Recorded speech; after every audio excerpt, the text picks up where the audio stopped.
अस्सलाम वालेकुम। आज की इस वीडियो में हम पढ़ेंगे चैप्टर क्लास 11 सिन board new book of mathematics function and graph. नहायत ही इंपॉर्टेंट एमसीक्यूज है, मतलब और भी हवाले से आपको आगे भी काम आएंगे। इसका कॉन्सेप्ट आपको बहुत अच्छा है, कॉन्सेप्ट आपको आना चाहिए।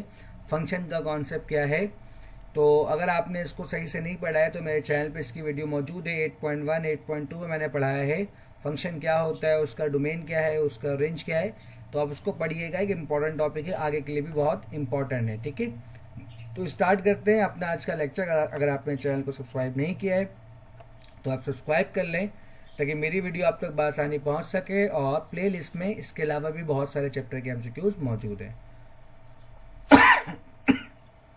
जैसे कि हमारे पास है if A to B a function then it is an onto function. If onto function और इनटू फंक्शन आपने पढ़ा होगा बुक में। ऑन टू फंक्शन हम कहते हैं कि आपके पास जब आप कोई डोमेन का आप रेंज निकाल रहे होते हो, यानी कि इमेज बना रहे होते हो, तो आपने फंक्शन में पढ़ा है कि सपोज करते हैं कि एक फंक्शन है हमारे पास ए बी और सी, ठीक है, और एक फंक्शन है हमारे पास 1 2 3 और 4। तो ए मैप कर रहा है 1 को, बी मैप कर रहा है 2 को, और सी मैप कर रहा है 3 को। 4 को कोई मैप नहीं करा, लेकिन आपने पढ़ा है कि ये आपके पास क्या होता है, फंक्शन होता है। ठीक है, क्योंकि हर एक एलिमेंट का इमेज होना चाहिए, और आपने पढ़ा होगा कि हर एक एलिमेंट से एक ही एरो बनना चाहिए। तो यहाँ पर दोनों कंडीशन को सेटिस्फाई कर रहा है, इसका मतलब ये फंक्शन। ठीक है, लेकिन ये ऑन टू फंक्शन नहीं है। ऑन टू फंक्शन क्यों नहीं है? ये आपके पास ये 1 2 3 4, इस 4 को कोई भी मैपिंग नहीं कर रहा है, यानी कि इस 4 का कोई भी इमेज नहीं है। ठीक है, अगर ऑन टू फंक्शन होने के लिए ये होना चाहिए कि रेंज के एलिमेंट में, यानी कि बाद वाले डायग्राम में जितने भी एलिमेंट है हर एक का कोई ना कोई प्री इमेज होगा, यानी कि हर एक को कोई ना कोई मैप लाजमी करेगा, यानी कोई भी एलिमेंट नहीं बचेगा। तो इसको आमतौर पे हम कहते हैं ए, इससे हम क्या कहते हैं बी, और ये हमारा क्या होता है, रेंज। तो यानी कि आप क्या कहते हो कि रेंज आपका किसके बराबर होगा, बी के बराबर होगा। तो ये क्या कहलाएगा, ऑन टू फंक्शन कहलाएगा। ठीक है, और अगर रेंज बी के बराबर कंप्लीट नहीं होगा तो उसे हम इनटू फंक्शन कहते हैं। तो खैर यहाँ पर आपके पास क्या है, ये ऑन टू फंक्शन। ठीक है, अगला हमारे पास है the graph of y equal to x की पावर 6 इज सिमेट्रिक टू। ये जो ग्राफ है ये किसके लिहाज से सिमेट्रिक होगा? तो अगर आपको दिख रहा है कि y इक्वल टू एक्स की पावर 6 है, इवन नंबर है, आपने पढ़ा होगा y equal to x square. अगर इसका आप ग्राफ जानते हो तो ये आपके पास इस टाइप का ग्राफ बनता है। ठीक है, यानी कि बिल्कुल सेम होगा। तो यानी कि अगर हम देखें तो इसका जो सिमेट्रिक है ये किसके लिहाज से, अबाउट वाई एक्सिस, यानी कि वाई एक्सिस के इस तरफ जितने पार्ट जो पार्ट है सेम आपका लेफ्ट साइड पे भी है। ठीक है, तो जब कभी भी आपका पावर इवन नंबर होता है तो सिमेट्रिक अबाउट वाई एक्सिस होता है। ठीक है, इसको आप याद रखना। और जब सिमेट्रिक आप जो आपके पास पावर ऑड नंबर होता है तो सिमेट्रिक अबाउट ओरिजिन होता है। सही है, y इक्वल टू एक्स की पावर n अगर इवन है तो सिमेट्रिक अबाउट y एक्सिस, और अगर n ऑड है तो सिमेट्रिक अबाउट ओरिजिन। ठीक है, तो यहाँ पर जो सही ऑप्शन है वो क्या है, option number B. And 1 to 1 function is also called, जो डेफिनेशन है आपने पढ़ा होगा कि 1 to 1 फंक्शन को हम इंजेक्टिव फंक्शन भी कहते हैं, और ऑन टू फंक्शन को हम सरजेक्टिव कहते हैं, और 1 to 1 and onto function को हम बाइजेक्टिव कहते हैं। तो यहां पर ये क्या कहलाएगा, injective function. Inverse of a function exist only if 8, यानी कि किस फंक्शन का इनवर्स एग्जिस्ट करेगा। वैसे तो हम सारे फंक्शन के इनवर्स बना सकते हैं लेकिन कंप्लीट नहीं बना सकते, लेकिन एक ऐसा फंक्शन है, कौन सा function, bijective function. Bijective function का जो आपके पास इनवर्स होगा वो कंप्लीटली एग्जिस्ट करता है। बाकी फंक्शन में हमें देखना पड़ता है कि हम किसी इंटरवल पर हम क्या करवाते हैं, उसका इनवर्स फाइंड करते हैं। तो यहाँ पर जो सही ऑप्शन है वो क्या है, आपके पास बाइजेक्टिव फंक्शन। अब यहाँ भी देखिए जो मैंने आपको मिसाल दिया था ABC और 1 2 3 4, ऐसा क्यों होता है? आपको दिख रहा है कि ये बाइजेक्टिव फंक्शन नहीं है। अगर आपने इसको पढ़ा होगा, ये सिर्फ ऑन टू है। ऐसा फंक्शन जो 1 to 1 भी हो और ऑन टू भी हो उसे हम कहते हैं बाइजेक्टिव फंक्शन। जब इसको रिवर्स करोगे तो 1 का इमेज क्या बनेगा, A, 2 का इमेज क्या बनेगा, B, और 3 का इमेज क्या बनेगा, C। 4 का कोई इमेज नहीं होगा। लेकिन फंक्शन होने के लिए जरूरी क्या है कि हर एक डोमेन के एलिमेंट का इमेज लाजमी होना चाहिए। तो 4 का कोई इमेज नहीं बन रहा, इसलिए इसका कंप्लीटली इसका इनवर्स एग्जिस्ट नहीं करेगा। तो बाइजेक्टिव फंक्शन ऐसा होता है जिसका इनवर्स कंप्लीटली एग्जिस्ट करता है। तो यहाँ पर जो सही ऑप्शन है वो क्या है, बाइजेक्टिव। अगला हमारे पास है the function f equal to x comma y, y equal to M x plus C, M and C are real number is x की पावर 1 है। और आप जानते हो जब कभी भी x की पावर यानी कि वेरिएबल की डिग्री 1 हो तो उसे हम कहते हैं linear. The function y equal to x square, जहां पर डिग्री 2 हो जाए तो उसे हम कहते हैं क्वाड्रेटिक। ठीक है। The range of f of x equal to x square plus 3, इसका रेंज क्या बनेगा। ठीक है। एक तो आप बाय कॉन्सेप्ट समझो इसका रेंज क्या बनेगा। अगर मैं यहां पर 0 पुट करूं तो 0 प्लस 3 आपके पास क्या होता है 3। ठीक है।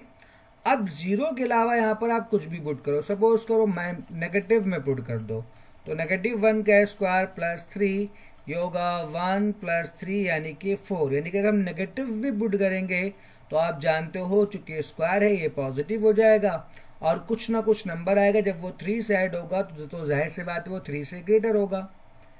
ठीक है। तो इसका मतलब 0 पुट करने पर 3 आ रहा है और बाकी कोई भी नंबर यहाँ पर आप पुट करो तो ये आपके पास क्या होगा 3 से ग्रेटर। तो हम क्या कहेंगे जो इसका मिनिमम नंबर होगा वो 3 और इसके अलावा आप कोई पुट करते जाओ तो ये कहां तक जाएगा पॉजिटिव इन्फिनिटी तक। तो 3 इसके अंदर शामिल है, 3 इसका आंसर आ सकता है। तो आप जानते हो जहां पर एंड पॉइंट शामिल होते हैं वहां पर हम लगाते हैं स्क्वायर ब्रैकेट और इन्फिनिटी के साथ हमेशा क्या आता है राउंड ब्रैकेट। जिसका सही आंसर है वो क्या है ऑप्शन नंबर डी। ठीक है। या अब इसको यूं निकाल लो को y equal to x square plus 3। तो यहां से एक्स स्क्वायर आपका बराबर हो जाएगा किसके, y माइनस 3 के। ठीक है। आपने जो 8.2 या 8.3 में जो मेथड पढ़ा होगा। ठीक है।